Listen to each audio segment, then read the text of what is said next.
कि टाइगर जयराम महतो जी लगातार युवाओं के मुद्दा को उठाते आ रहे हैं, हर पटल पे, सदन में हो, सड़क पर हो। और उसी में आप देखिए कि कल जेपीएससी का मुद्दा को लेकर वो माननीय मुख्यमंत्री जी से भी मुलाकात की है, राजभवन जाकर माननीय राज्यपाल महोदय से भी मुलाकात की है।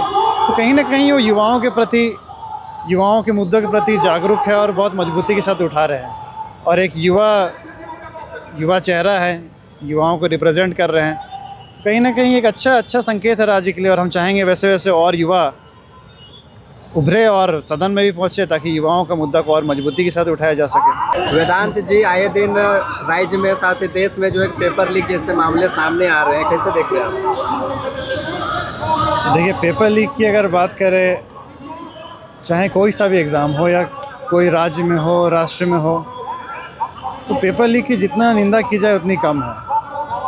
क्योंकि जो युवा लोग हैं, वर्षों तक कड़ी मेहनत करता है अपना भविष्य को बनाने के लिए, लेकिन उसके बाद जब ये जो भर्ती प्रक्रिया होता है, इसमें कुछ विवाद हो जाए, कुछ पेपर लीक हो जाए, कुछ चोरी का आरोप हो जाए, घोटाला का आरोप हो जाए, तो कहीं ना कहीं उन हज़ारों लाखों युवाओं के साथ अन्याय है। सब कुछ अपना छोड़ छाड़ के जो तैयारी कर रहे हैं एग्ज़ाम के लिए कि उनका भविष्य बेहतर होगा, अपने परिवार का देखभाल कर पाएंगे, बाद में उनको पता चलता है कि पेपर लीक हो गया, पेपर कैंसिल हो गया। कहीं ना कहीं बहुत दुखद है। सभी पार्टियां जो है कि क्रेडिट लेने का भी होड़ में मचा पड़ा है। सबका कहना है कि मेरे वजह से, मेरा आंदोलन की वजह से जेपीएससी अध्यक्ष जो है कि वो इस्तीफा दिया।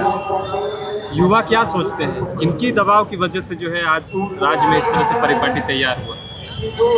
देखिए, मेरा मानना है कि ये जो इशू है, जैसे झारखंड की बात करें तो जेपीएससी का जो विवाद है, घोटालों का आरोप है, तो ये हम लोग देखेंगे कि जब झारखंड गठन हुआ था उसके बाद से ही लगातार ये आरोप, ये विवाद चले आ रहा है। उसमें सरकार, पहले भाजपा की सरकार रही, उसमें भी घोटाले का आरोप हुआ, उसमें भी विवाद आया जेपीएससी में। अभी आप देख सकते हैं जेएमएम कांग्रेस सरकार चल रहा है, इसमें भी विवाद उठ रहा है, घोटाले का आरोप लग रहा है।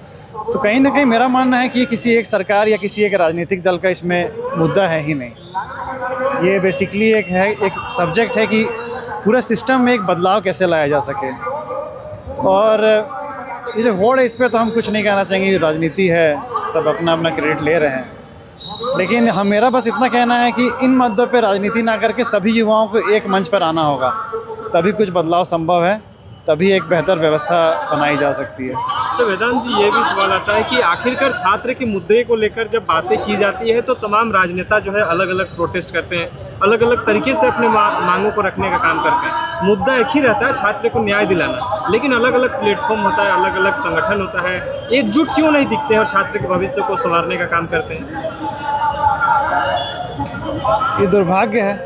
हम तो कहेंगे कि अगर छात्र का मुद्दा है, युवाओं का भविष्य का मुद्दा है, तो उसमें सभी दल के लोग, मतलब राजनीति से ऊपर उठ कर सभी व्यक्ति को उस आवाज़ को बुलंद करना चाहिए, उस आंदोलन को समर्थन देना चाहिए। जैसे आज आप देखिएगा कि भाजयुमो का संघर्ष मार्च है, जेपीएससी कार्यालय घेराव है, उसमें भी हम आह्वान किए, अपील किए कि ज़्यादा से ज़्यादा युवा लोग राजनीति से ऊपर उठकर उसमें हिस्सा ले, भागीदारी सुनिश्चित करें। क्योंकि मेरा मानना है कि जब तक सभी लोग साथ आकर इस आंदोलन को मजबूती नहीं प्रदान करेंगे, तब तक कुछ सकारात्मक चेंज आना शायद मुश्किल है। युवाओं का एक कहना है और बहुत सारे ऐसे लोग कह रहे हैं कि कल जो जेपीएससी अध्यक्ष जो इस्तीफा दिए, उसमें जो है एक अहम रोल जयराम महतो का देखा जा रहा है। कह रहे हैं कि जयराम महतो मुख्यमंत्री हेमंत सोरेन जी से मिलकर इस सारी चीज़ों को रखे थे, उसके बाद जो है इस तरह से क्रियाकलापें हुई। वाकई में लगता है कि युवाओं में जो है जयराम महतो के प्रति जो सोच है और जो लोग कह रहे हैं, वो कितना सत्यता मानते हैं आप?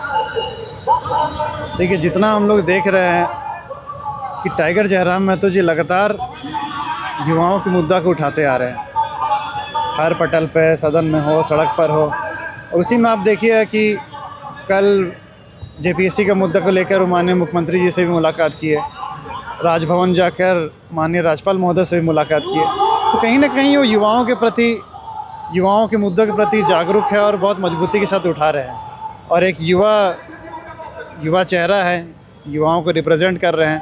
तो कहीं ना कहीं एक अच्छा संकेत है राज्य के लिए। और हम चाहेंगे वैसे वैसे और युवा उभरे और सदन में भी पहुंचे, ताकि युवाओं का मुद्दा को और मजबूती के साथ उठाया जा सके।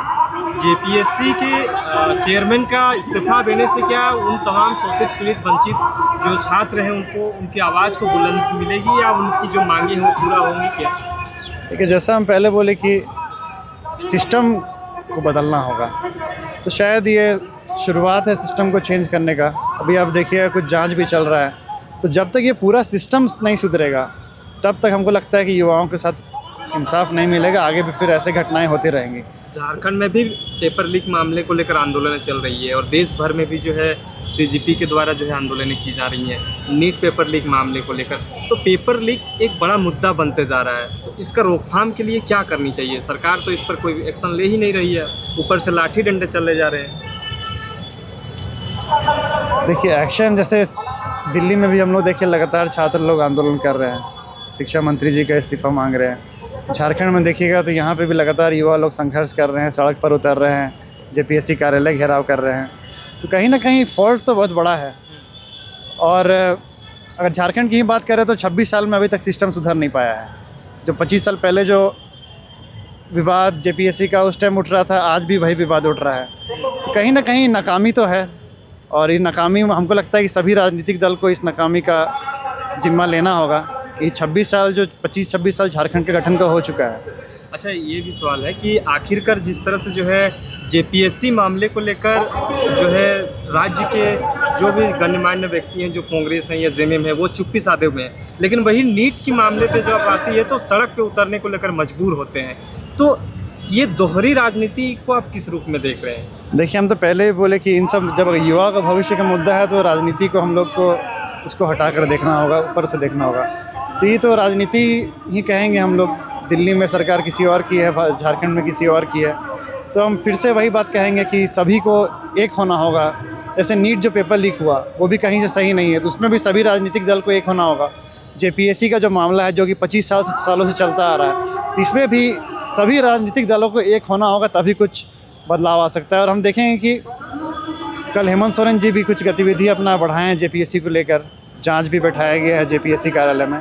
तो कहीं ना कहीं हमें लगता है कि बदलाव आएगा और सभी लोग एक मंच पर दिखेंगे।